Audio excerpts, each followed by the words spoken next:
Good evening. A near riot in Jerusalem earlier today, sparked by the preaching of a man who claims to have been called of God. Religion specialist Hezron the scribe is at the scene of today's outburst.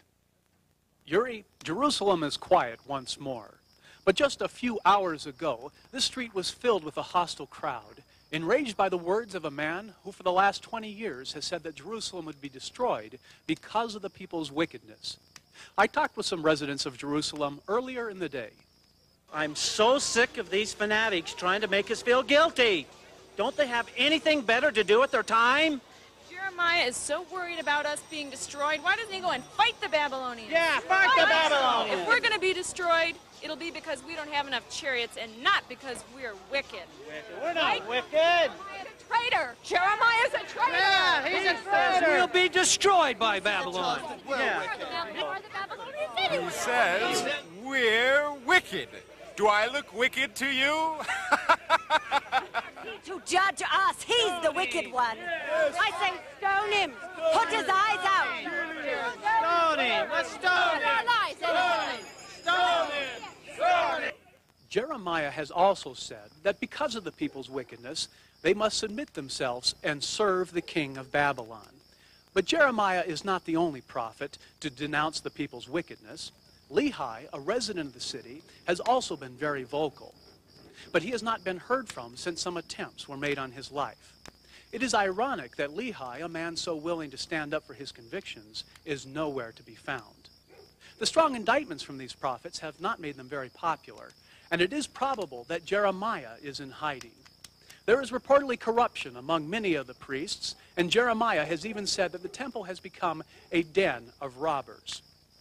Some of the people seem to agree with Jeremiah and the other prophets, but from our straw poll, Yuri, those supporters seem very much in the minority. This is Hezron the scribe reporting from Jerusalem for the Middle East News Network. Thank you for that report, Hezron. The body of Laban, a prominent resident of Jerusalem, was found on a street late last night. He had been with the elders of the Jews earlier in the evening and was last seen making his way home in a drunken stupor.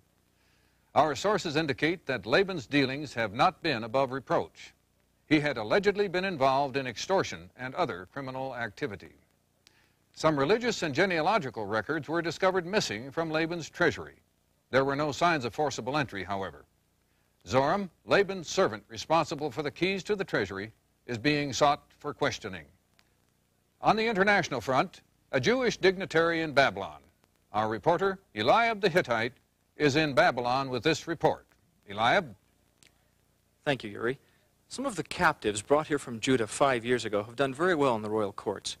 The most notable is the young man Daniel. His rise to power is one of the most remarkable success stories in all of Babylonia. 2 years ago, he interpreted the dream of King Nebuchadnezzar. The king saw a great image like this. Daniel said that the parts of the image meant different kingdoms. He said that the golden head of the image represented King Nebuchadnezzar. Because he was able to interpret the dream, Daniel's been made a ruler here in Babylon. When asked how he managed the interpretation, he said that his God revealed both the dream and its interpretation to him. Some of the Jews are now calling him a prophet. Eliab, the prophets in Jerusalem are being severely persecuted for their teachings. It seems ironic that Daniel, also a Jew and a prophet, is in a high government position in Babylonia, the land that Jeremiah, Lehi, and others predict will destroy Jerusalem. Daniel and those like him are respected here for their wisdom and the way they stand by their principles. But they are not without problems. Their quick rise to power has created jealousy in the courts of Babylon. How would you rate the power of the Babylonians since Nebuchadnezzar became king 5 years ago? This seems to be the most powerful empire in history.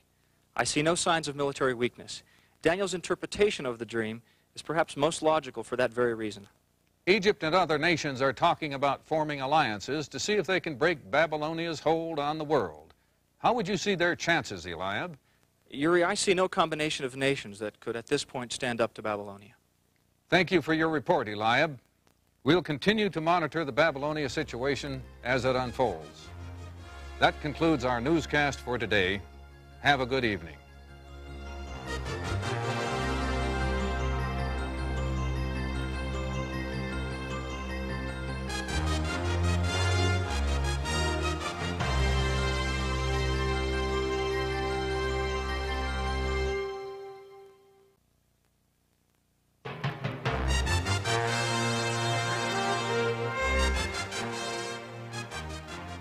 Good evening. Our top story tonight, the destruction of Jerusalem. The sweep of ruin and pillage continues in the wake of the 18-month Babylonian siege. The fall of Jerusalem has been the final blow after years of tension and military conflict with Babylonia. This once proud capital city of Judah is now crushed and defeated. The beautiful Temple of Solomon, the pride of this nation, lies in ruin. Its exquisite furnishings and religious artifacts are gone. Our reporter, Shlomo Bar Yosef, is on the scene with a first-hand report. Shlomo, what are the conditions there in the city? Well, Yuri, as you can see and hear, it is total chaos. Many people thought this city was indestructible. It is now a smoldering pile of rubble. Soldiers have begun searching the city for survivors. They are taking them to camps outside of Jerusalem. The order from King Nebuchadnezzar is that all captives will be taken to Babylon. Those who resist are killed on the spot. I'll see if I can talk to someone here. Excuse me, madam. Excuse me, I'm a reporter with MENN. Could I talk with you just for a minute? Excuse me, could I...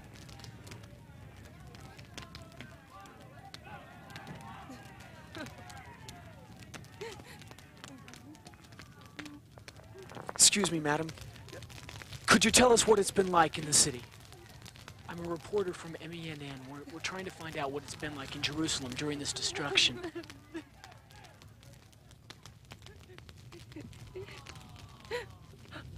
I've lost everything. 4 of my children dead. It's all I have left. I have no food, nothing for them. My husband was killed as I watched. Lost everything. What can I do? Stand back. Move aside. Oh, come with us. Please, don't let them take me. Leave me alone. Where are you taking me?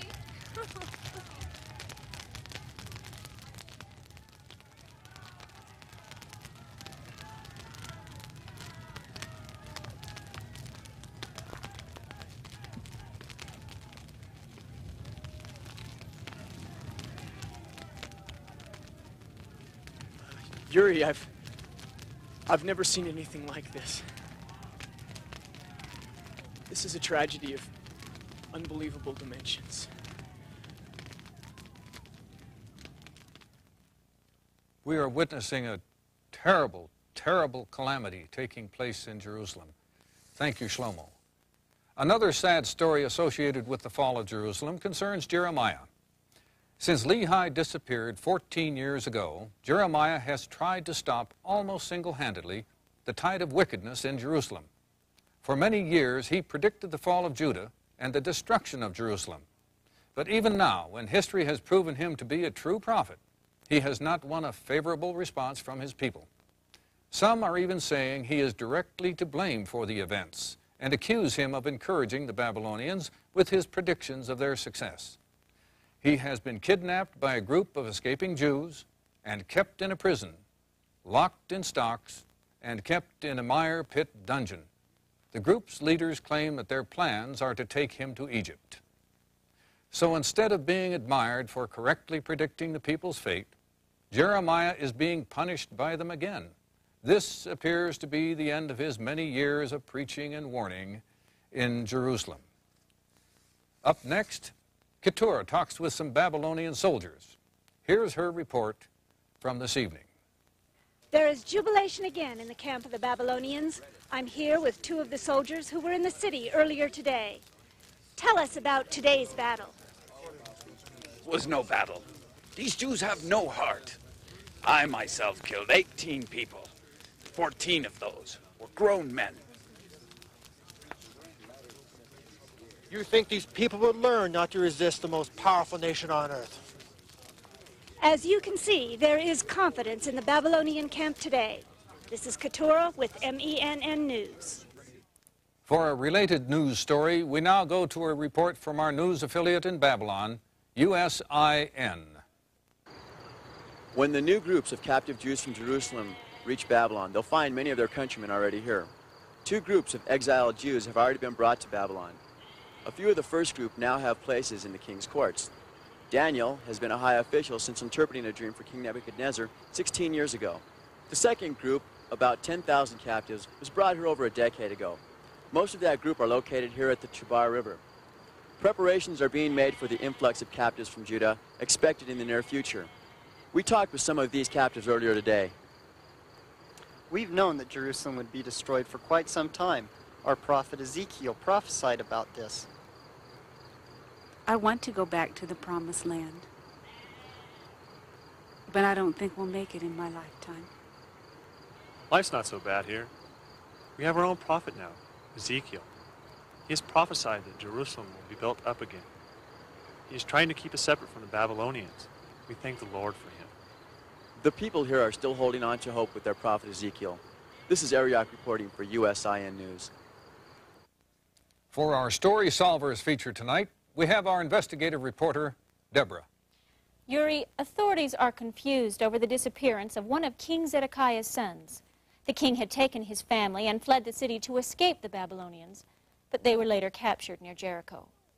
With typical Babylonian brutality, members of the royal family were killed to ensure that there would be no more rebellion. The Babylonians forced Zedekiah to watch his sons being killed. They then put out his eyes. It seems that at least one of the king's sons has escaped the massacre, however. A group of escaping Jews is believed to have taken King Zedekiah's son, Mulek, with them as they fled from the Babylonians. A cash reward is being offered by the Babylonian occupation forces for information leading to the capture of Mulek and those involved in his escape. Thank you, Deborah. We conclude our newscast tonight with a guest editorial by Heber Ben Shmuel, a former resident of Jerusalem. Heber? Two of the words used most frequently by the people of Jerusalem during this great destruction have been, if only. If only we had listened to the prophets. If only we had repented of our sins. If only we had prepared ourselves. Anyone on the street has heard many if-onlys. When will we as a people learn? We've been warned not just once, but many times by the prophets. But do we listen? No. The prophet Lehi was almost killed.